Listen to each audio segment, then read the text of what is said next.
Asus ROG Strix Scar 15, 2022, ordinateur portable de jeu, 15. Écran FHDI 300 Hz, Nvidia GeForce RTX 3070 Ti, Intel Core i9 12900H, 16 Go DDR5, un tout SSD.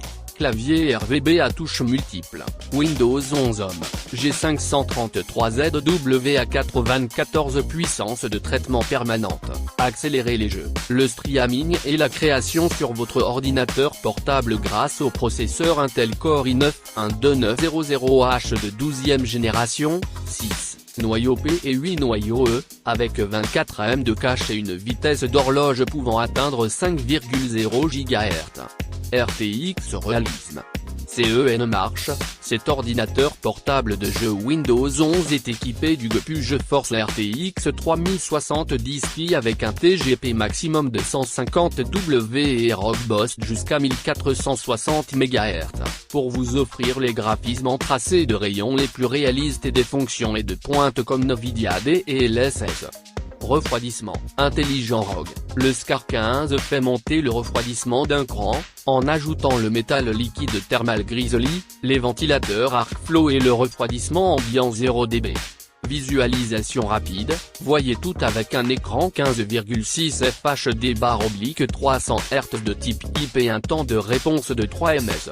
Boost Mu Switch, un commutateur Mu permet au GPU de communiquer directement avec l'écran, ce qui augmente les performances et réduit la latence. Dites adieu au temps de chargement lent, stockez toute votre bibliothèque de jeux sur un tout de SSD PCIe 4.0 et changez de page presque instantanément avec 16 Go de RAM DDR5 4800.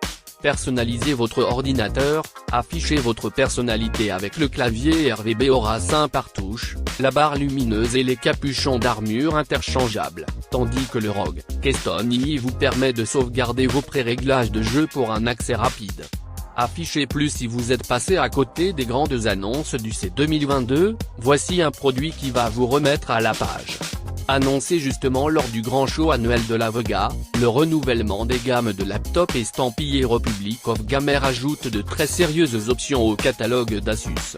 Nous avons eu la chance de mettre la main sur le ROG Strix Scar 15, G533Z, une référence déclinée en deux variantes qui s'articulent autour d'un processeur Intel Core i9 12900H et avec, au choix, RTX 3070 Ti ou RTX 3080 Ti pour la carte graphique. L'occasion pour nous mettre à l'épreuve cette configuration et juger des améliorations apportées par Asus, Intel et Nvidia à leur matériel en ce qui concerne les paramètres avancés, tout se passe au sein d'Armoury 4. Il donne la possibilité de choisir entre 4 modes de performance et un mode manuel où nous pouvons configurer le fonctionnement GPU/GPU et la ventilation. On y retrouve ensuite Aura 5, que nous avons déjà évoqué, Game Visual pour ajuster la colorimétrie de l'écran, créer des profils, des macros, et ainsi de suite. Enfin, l'insertion de la Keystone demande de créer un compte Asus.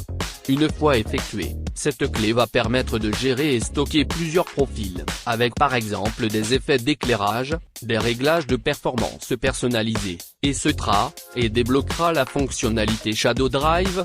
Il s'agit d'une partition de stockage cachée et chiffrée qui se verrouille et se déverrouille uniquement à l'aide de la Keystone. Enfin, mention spéciale pour l'option Mu Switch, qui permet de sélectionner le GPU dédié manuellement et gagner ainsi en latence en gérant l'affichage directement via la carte graphique. Malheureusement, si l'on pouvait penser que cela ferait apparaître l'option G5 pour l'écran, ce n'est pas le cas, celui-ci ne supporte que l'adaptive 5. En revanche, cela fonctionne sur les moniteurs externes compatibles. Pour le reste, on retrouve 4 sorties pour la ventilation, avec une soufflerie assez importante en mode turbo, mais des nuisances qui restent toutefois bien contenues en mode performance. Cela n'empêche pas les températures de monter assez haut, jusqu'à 83°C pour le GPU et 93°C pour le GPU. En ce qui concerne le mode silencieux, on apprécie grandement de n'entendre aucune ventilation alors que les températures ne dépassent pas les 60°C. Ce mode devrait permettre d'engranger un peu plus d'autonomie sur batterie.